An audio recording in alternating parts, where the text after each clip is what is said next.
La vida en peligro, los daños psicológicos, la pérdida de la capacidad reproductiva y hasta la cárcel son algunas de las secuelas que enfrentan las mujeres que han padecido un aborto espontáneo o han acudido a un aborto clandestino para sortear los límites de la legalidad en sus países y el estigma social. Hoy, La Voz de tus Derechos toca precisamente el tema del aborto en América Latina. Y en el estudio, como es tradición ya, tenemos una invitada de lujo. Morena Herrera, desde El Salvador. Morena, eres fundadora de la Agrupación Ciudadana por la Despenalización del Aborto y bienvenida al estudio. Bueno, gracias, Joanny. Muchas gracias por la invitación y aquí estamos para compartir reflexiones y experiencias. Al otro lado de la línea, por videoconferencia, como también ya es costumbre en este programa de La Voz de los Derechos, tenemos a Irma Palma de Chile. Irma no solo es doctora en psicología y profesora de la Facultad de Ciencias Sociales de Chile, de la Universidad de Chile, sino también que se ha especializado en sexualidad, género y reproducción. Un gusto tenerte aquí, Irma. Muchas gracias por permitirme participar de esta conversación. Bueno, pues volviendo a Morena, que tiene una vasta experiencia. Morena, has participado en muchos grupos feministas, incluso fundaste la agrupación conocida como Las Dignas, así que eres una verdadera luchadora, una persona que ha luchado por los derechos de las féminas en tu país y que vive una situación extrema. Yo creo que El Salvador es quizás uno de los ejemplos más difíciles de cómo las mujeres viven este tema del aborto espontáneo y también la clandestinidad del aborto y la prohibición del aborto. Me gustaría que me contaras, sobre todo, cómo hacen tu organización y tu trabajo para denunciar y lidiar con esta estricta legalidad sobre el aborto en que viven las salvadoreñas. Bueno, una de las primeras cosas que empezamos a hacer fue aproximarnos a la realidad de las mujeres criminalizadas por aborto. Porque como has dicho, en El Salvador compartimos una realidad de legislación que penaliza de forma absoluta el aborto con otros países, pero la característica específica de El Salvador es que además se persigue activamente a las mujeres y se les procesa y se les criminaliza. Cuando cambió la ley, nosotras no teníamos idea de esta repercusión. Esa ley cambió en 1998, ¿eh? Esa ley cambió, se aprobó en el 97, entró en vigencia en el 98, pero lo más duro ha sido la persecución activa contra las mujeres en los hospitales públicos, porque no hay ninguna demanda en hospital privado. Los hospitales privados son aquellos donde se paga por llegar. Entonces, la persecución y la criminalización es sobre las mujeres pobres que acuden muchas veces sin haberse provocado el aborto, habiendo vivido abortos espontáneos, embarazos precipitados, extrahospitalarios, llegan sangrando al hospital y ahí han sido denunciadas inicialmente por aborto.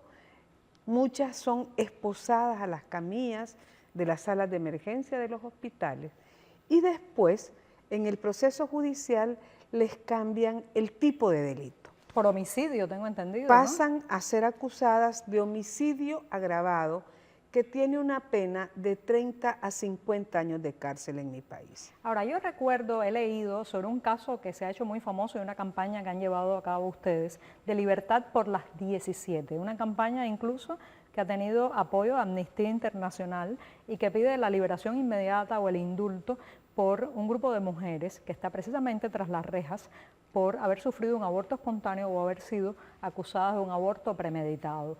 Cuéntame un poco de ese caso, porque sé que es un caso emblemático, pero hay muchos más. Pero ¿en qué consiste? ¿Qué ha pasado con ellas? ¿Algo se ha movido? ¿Están liberadas ahora mismo? Bueno, estas mujeres enfrentaban una condición común. Estaban condenadas con sentencias firmes, algunas condenadas a 30, 35, 25 y 40 años de cárcel. Muy estricto, ¿no? Una muy legalidad doloroso, con condenas y penas dramáticas, pero bueno, enfrentaban esta condición común. Entonces nosotras hemos venido explorando otras vías para luchar por la libertad, pero enfrentamos un sistema judicial muy duro contra las mujeres. muy penalizador. Eso que dices del sistema penal y las restricciones legales, yo creo que me lleva enseguida al caso de Chile, de Irma, que la tenemos hoy invitada en videoconferencia, porque en los últimos meses, Irma, tu país pues ha estado en el centro de los debates también sobre el aborto y la legalización del aborto, a partir, tengo entendido, de lo que está ocurriendo en el Parlamento chileno sobre el proyecto de ley de interrupción de embarazos. Me gustaría que le dieras a los televidentes un resumen de en qué consiste este proyecto y también que nos pusieras al día de lo que se ha logrado, ¿no? Compartimos con El Salvador la existencia de una de las leyes más severas del mundo, ¿no? Sin embargo, la penalización en El Salvador es mucho más dramática que en Chile, ¿no? Chile tuvo una ley de aborto terapéutico desde el año 1931 hasta 1989. Al término de la dictadura cívico-militar, se ilegalizó enteramente ese aborto en Chile. El año 2014, cuando es elegida la presidenta Bachelet en su segundo gobierno, ella, como parte de su programa, incorpora una ley de despenalización del aborto voluntario en 3 causales. En la causal de riesgo para la vida de la mujer, la segunda causal de letalidad fetal y una tercera causal de violación. Y ese proceso partió en el Congreso, ya fue aprobado en la Cámara de Diputados, que es la primera instancia legislativa, y acaba de llegar al Senado y por tanto ahí debe ser resuelto. Ahora, Irma, me imagino que han tenido que vencer muchos obstáculos para llegar al punto en que están ahora. ¿Cuáles han sido los principales obstáculos? ¿Prejuicios, fuerzas políticas que se oponen, la iglesia? Acá creo hay obstáculos históricos en Chile. Hubo un tipo de alianza de gobierno de centro-izquierda con un centro cristiano muy importante y que durante mucho tiempo dificultó mucho poder avanzar en proyectos designados como valóricos. Chile tiene divorcio desde el año 2004, despenalizó la sodomía en 1998, la ilegitimidad de los hijos en Chile duró hasta 1998. De todas maneras, Irma, aunque claro está, me imagino que hay muchísima insatisfacción por los que quieren que esta campaña vaya mucho más rápido y se logren resultados con más premura. Para El Salvador, ver el ejemplo de Chile o ver lo que está ocurriendo en Chile debe ser algo también añorado, ¿no? Algo que a donde desean llegar, ¿no? No, justamente nosotras desde El Salvador estamos siguiendo muy de cerca el proceso chileno porque nos parece esperanzador. Creemos que es importante que el gobierno tome iniciativa y así se lo hemos planteado a las autoridades salvadoreñas y poco a poco vamos por lo menos logrando que la sociedad salvadoreña se entere de esta realidad. Ahora, ustedes tuvieron un caso también muy sonado, hace un rato mencionaba la libertad para las 17, pero tuvieron un caso muy sonado que fue el de Beatriz. Incluso la sola mención de su nombre evoca en la mente de muchos de los que estuvimos al tanto de ese caso el tema de los absurdos de prohibir por prohibir, de los límites también, la delgada línea pues que separa un aborto consentido de un aborto espontáneo, de un aborto que ya pues contribuiría a la propia salud de la madre que se pone en riesgo con el embarazo. Este caso de Beatriz, ¿cómo conmocionó a la sociedad salvadoreña y cuáles fueron las características específicas que lo hicieron sonar tanto? Bueno, una chica de una zona rural de 22 años con una enfermedad de lupus eritomatoso que se agudizaba con el embarazo porque no le querían dar el tratamiento para no hacer daño al feto y con un feto anencefálico, es decir, le faltaba la calota cerebral, con lo cual tenía un fatal pronóstico de sobrevivencia. Ese era su cuadro. 15 médicos especialistas analizan su caso y dicen lo mejor para Beatriz es interrumpir su embarazo, pero no lo podemos realizar porque si no nos aseguran que no nos van a procesar. Y en ese contexto Beatriz se atreve a decir, sí, yo quiero vivir. Y eso es lo que conmocionó a la sociedad salvadoreña. Se discutía en todas partes. Ella se atrevió a desafiar esta ley y a nivel internacional ha generado un precedente porque es la primera vez que la Comisión Interamericana de Derechos Humanos y que la Corte dicta medidas provisionales para que priorizaran su vida. Entonces, de todas maneras, a Beatriz la negación de parte del Estado de El Salvador le generó un enorme sufrimiento. Hemos puesto una demanda ante el Sistema Interamericano de Derechos Humanos. Lo que hemos denunciado es que el Estado tenía que asegurarle los derechos a Beatriz. Morena, has mencionado palabras que yo creo que son las claves de este programa de La Voz de tus Derechos hoy, dedicado al aborto y transmitido aquí en la Deutsche Welle Latinoamérica. Palabras como penalización, castigo, vulnerabilidad, fragilidad de la mujer también. Y me gustaría con esas palabras y esos conceptos en mente pasar a Irma para preguntarle cómo lo ve desde la óptica también de su sociedad, de Chile, de lo que está pasando en su país. ¿Cómo ve esto que ha contado Morena hoy? Chile es parte de un proceso más general en América Latina y ustedes, Morena, miran Chile, yo creo que es interesante observarlo. Nosotras en Chile miramos mucho Uruguay y el proceso de Uruguay ha sido muy distinto al nuestro y yo creo que ha sido más virtuosa esa experiencia. En Uruguay entiendo que muchas luchas se volvieron luchas ciudadanas conectadas unas con otras, ¿no? La unión civil, junto con el aborto, la despenalización de la marihuana, fueron parte de una lucha ciudadana y una agenda pro derechos. Eso no ocurre en Chile. Qué interesante eso que dices, Irma, porque eso también es lo que nos hace como región también tan contrastados, ¿no? Tan disímiles, tan diferentes a veces en temas particulares como es ahora mismo el aborto. Y para ver esas diferencias, porque ya sabemos en El Salvador a lo que se enfrenta una mujer cuando tiene un aborto provocado, un aborto espontáneo, sabemos que se enfrentan a penas de cárceles que pueden llegar a 40 años. ¿A qué se enfrentan en Chile? Chile es paradojal en el aborto. Chile tiene, igual que El Salvador, una de las leyes más restrictivas del mundo y sin embargo se dice que la tasa es una de las más altas de América Latina. En Chile, igual que en otros países, el aborto tendría que ser inseguro y muchas mujeres tendrían que morir o quedar muy perjudicadas en su salud. Sin embargo, en Chile, la tasa de mortalidad por aborto es muy baja y las mujeres de sectores populares van a terminar sus abortos cuando hay complicaciones a los servicios de salud. Ahora, los equipos de salud en Chile, a pesar que la ley dice que deben denunciar, en virtud de la confidencialidad médica, denuncian muy poco, denuncian las situaciones muy críticas de los abortos tardíos.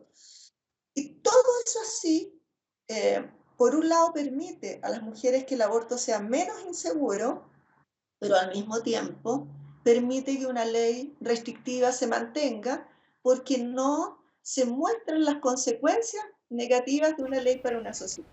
Claro, claro, hay como una especie de doble moral en ese sentido, ¿no? Por un lado va la realidad y por otro lado la legalidad.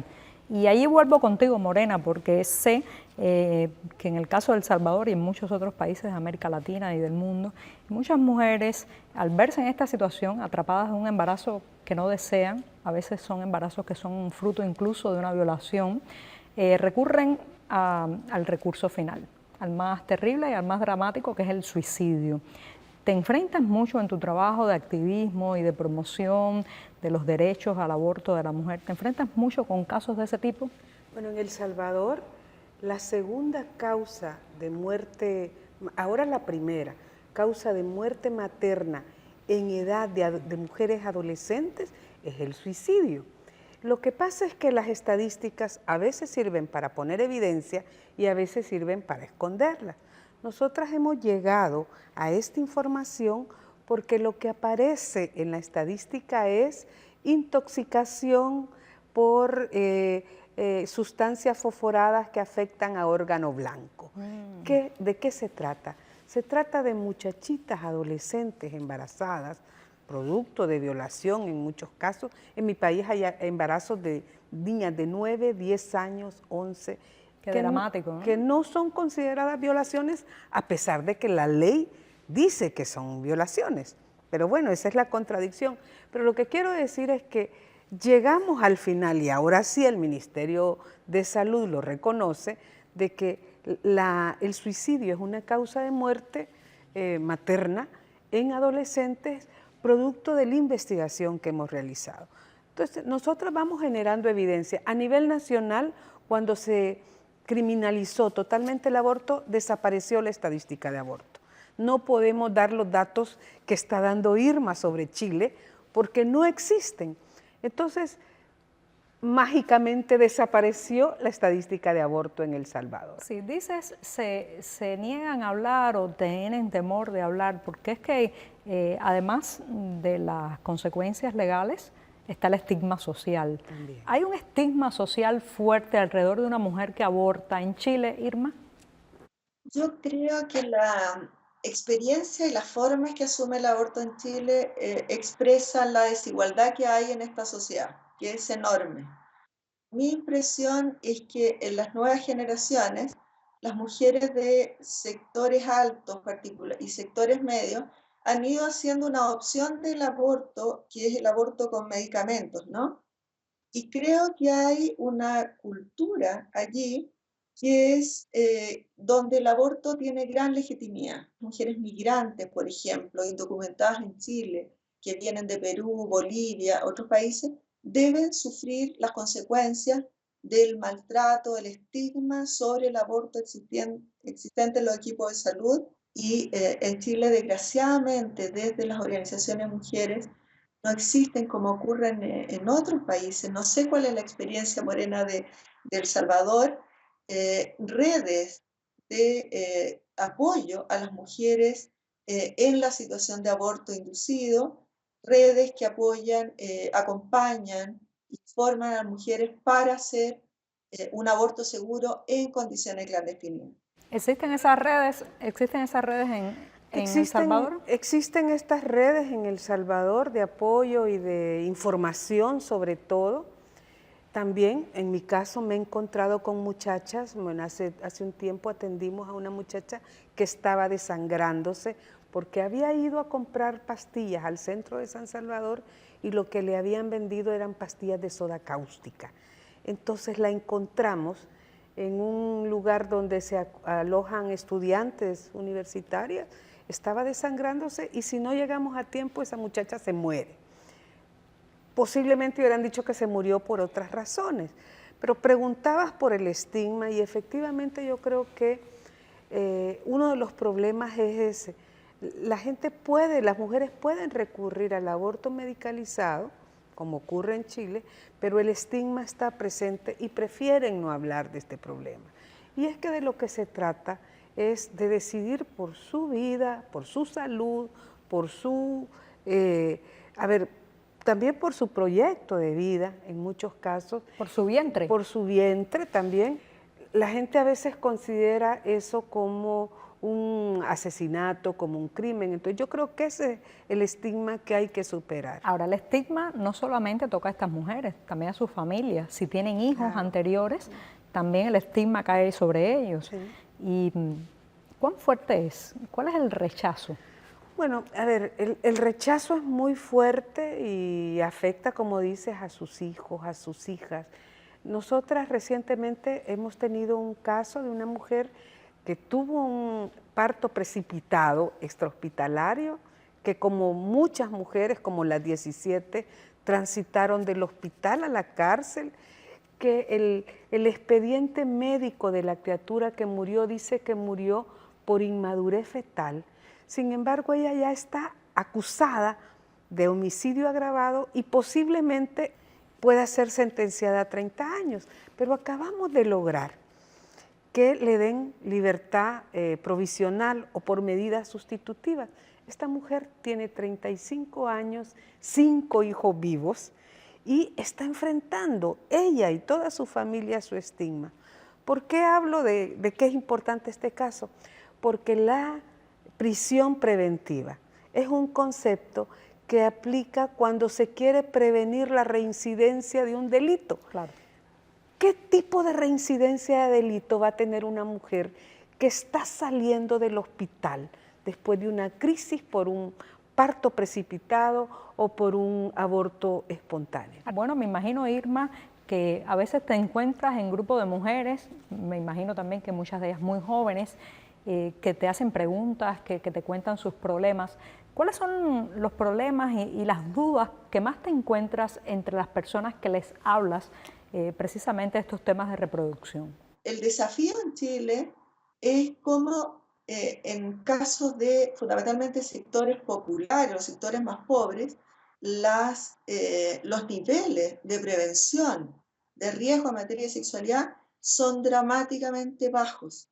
En Chile, una chica de sector alto usa casi el mismo nivel de métodos preventivos que las chicas en Europa. Una chica de sector popular usa, si la otra, 8 de 10 usan la primera vez, una chica del sector popular, 3 de 10 usan un método preventivo. Yo en Chile estoy muy atenta a las desigualdades de clase en materia de ejercicio de sexualidad.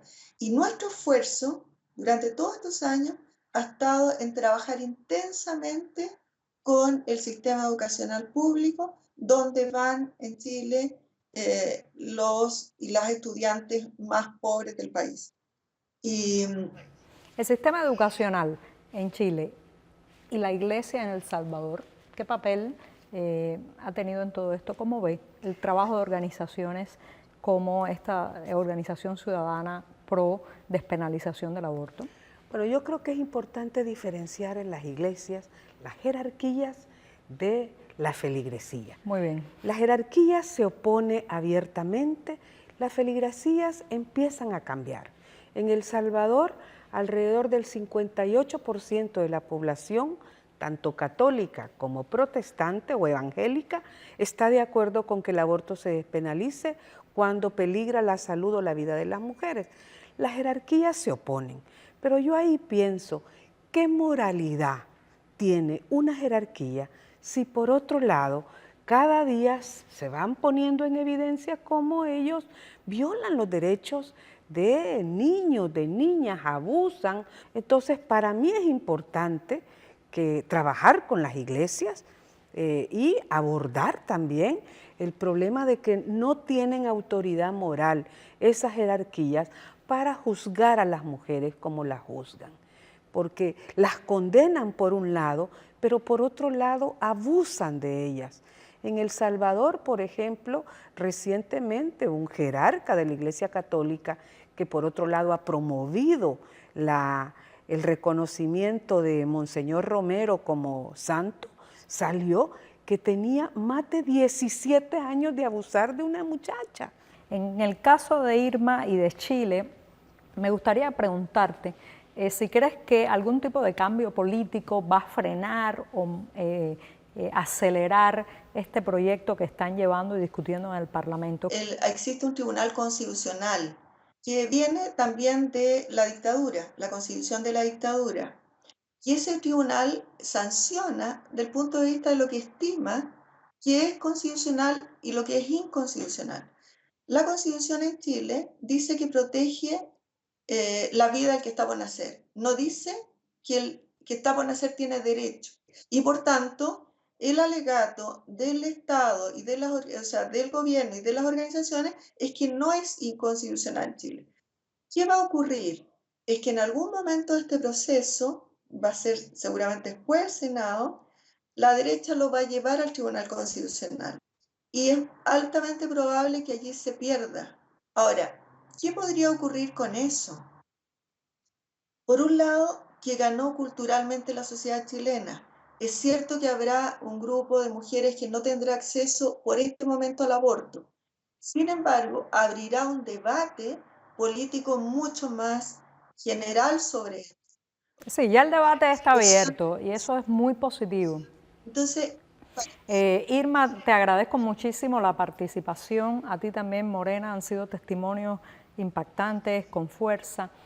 Y lo que creo que podemos sacar de este programa es que el castigo y la penalización no evitan el aborto. Fragilizar a la mujer, llevarla a la clandestinidad para interrumpir un embarazo, solo prolonga los efectos físicos y psicológicos del problema. Hoy las hemos escuchado a ellas.